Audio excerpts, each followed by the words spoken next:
Did you know that over 95% of retail traders, they lose money with stock options, and it's honestly not even a surprise because they make the same old mistakes time after time after time.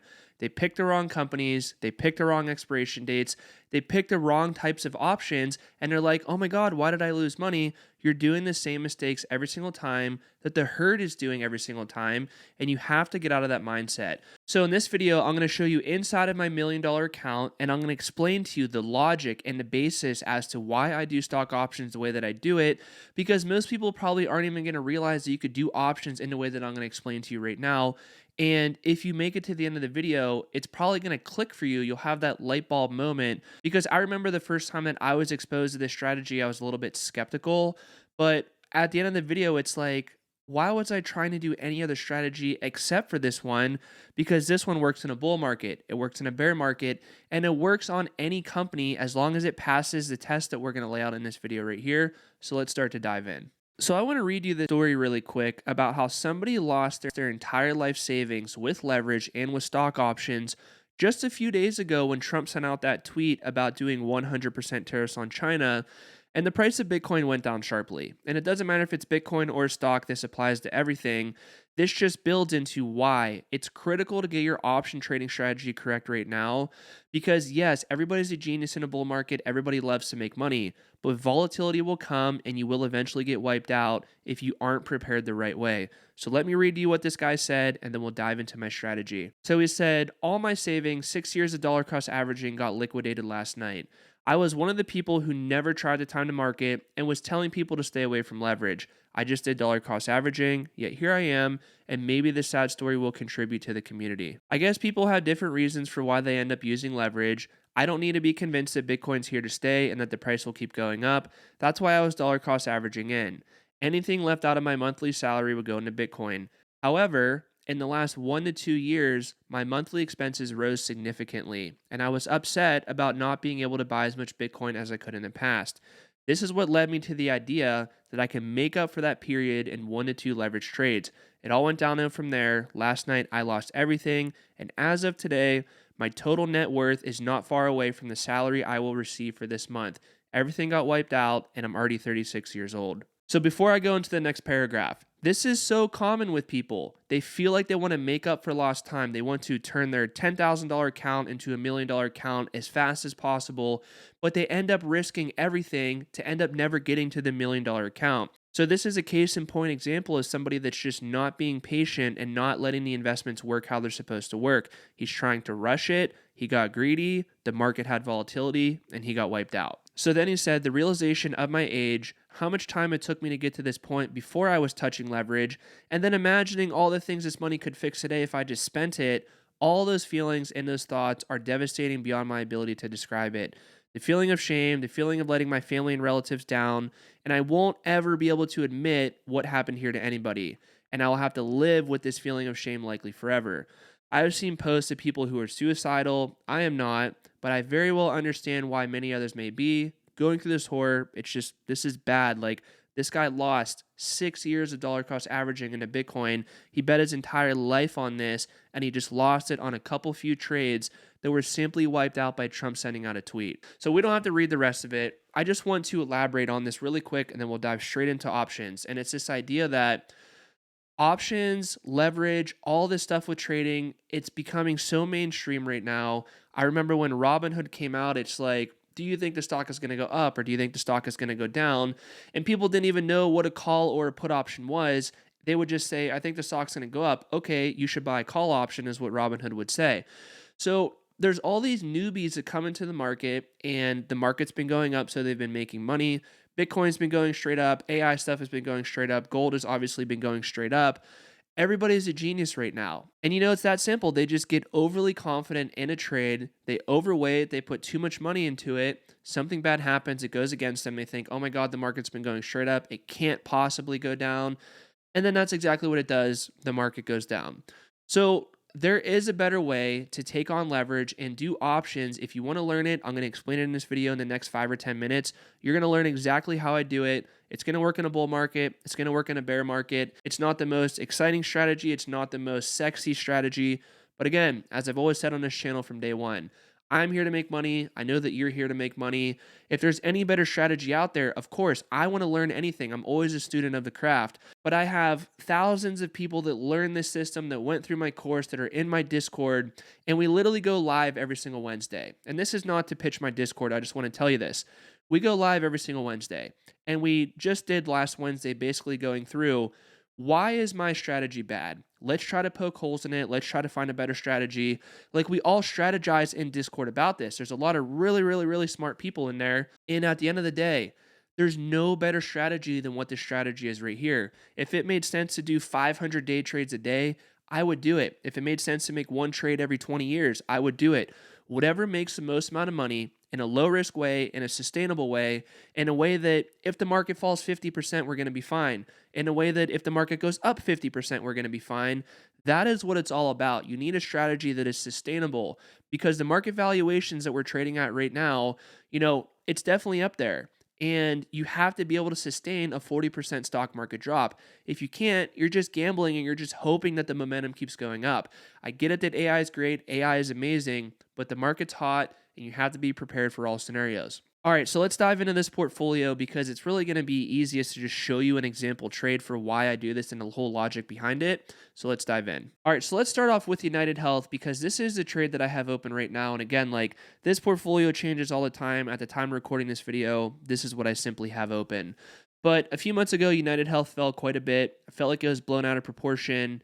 And I know that this company has a moat, they have pricing power, they have a durable competitive advantage, and I'm okay to hold the company for the long term. And of course, I feel like it's trading below intrinsic value, which intrinsic value is just basically what is the fair value of the company. I feel like it's cheap. So what I did was I sold some puts on United Health. Minus 10 contracts right here. I sold the 230 put, and I collected $42,000 in premium. $42,000 in premium just means I collected $42,000 in cash. Now, there's a couple common mistakes that people make. Number one is that people are going to sell way too many contracts. They're going to sell way too many contracts because they just want to sell all the puts and they want to get all this cash flow. But if the stock happens to fall and this contract expires into money, they're not going to have the capital to go take assignment of this. So like the guy before with the Bitcoin example, he was just too leveraged. He had too many option contracts out there. So when the stock goes against you, your broker calls you up and says, hey, you got a margin call, bro. You either have to close this stuff out or you have to send a bunch of money to this account. He basically had to close out everything that he had open because his account could not support the trade anymore. So we'll talk about ratios and how to keep all this stuff in check so that if United Health happens to fall a lot, I'm going to show you why we're going to be just fine. And the common mistake that other people make too is that they'll do sold puts as cash secured, which is a huge mistake. Take the money that you sell the put on and go invest it. Because if you're selling the put, you're bullish on the company. Why would you be bullish on a company but then go set that money in cash? That's probably the dumbest thing that you could ever do. And some people are going to say, oh, well, Brandon, it's risky that you're not doing this as cash secured, because what are you going to do if you have to take assignment of these shares? Hold on for 1 second and I'm going to explain that to you. So I took the 42K and look what I did. I bought shares and I also bought some call options. So you can see I'm up 25,000 on these calls, almost 26. I'm up $25,000 on the sold puts. I'm up 11,000 on the shares, and I'm up 8,000 on these calls right here too. So when you're bullish and when you have conviction, you have to strike hard. You don't want to have to do 10 trades a day where you're just scalping and making maybe 5 or 10% here and there. When opportunity comes, you have to strike and you have to strike hard. So I did strike kind of hard on United Health. Now, the typical person's going to say, well, Brandon, you sold 10 puts, the 230 strike right here. If you just multiply that together, that means that I'm on the hook to buy $230,000 worth of United Health stock. And that is correct. But don't forget about this base portfolio right here. The typical person is going to have all this money right here in cash, this base portfolio. So 360,000 there, 350,000 right there. People are going to put that money in cash in order to support the cash secured put. But again, if I'm bullish on the market in the long term, if I'm bullish on United Health in the long term, why would I not want to have that cash deployed in something that's going to make more money than what cash makes? Cash makes nothing. Of course, if the market goes down, cash looks good. But if you're bullish on a play, if you're selling the put from the get-go, you should be bullish on the company. You don't just go sell puts to sell puts. It has to meet the test. Has to be below intrinsic value, which is the number one thing. has to have a moat, has to have a durable competitive advantage, and you have to be okay to hold this company for the long term. If you can't say yes to all those things right there, you simply cannot sell puts. And another really common mistake that most people make is they're like, oh, Brandon, why do you sell puts so far out in duration? Why do you do like, 2-year contracts? Let me explain that again. There's a logic for all this. Remember, this strategy is a decade in the making, and I literally pull people up in Discord, pull people up on X and Spaces, and I say, look, let me explain to you my strategy. Better yet, just go watch my YouTube video of me explaining it and poke holes in it. I've talked to people from Citadel. I've talked to hedge fund managers. I've talked to high-profile fund managers, and I literally said, poke holes in my strategy.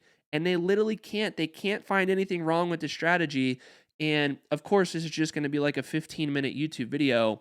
I explain way more of this in my course. It's not really this this is high level stuff of what I'm talking about here. I go way more into how to find the companies and how to make sure you're doing all the right things.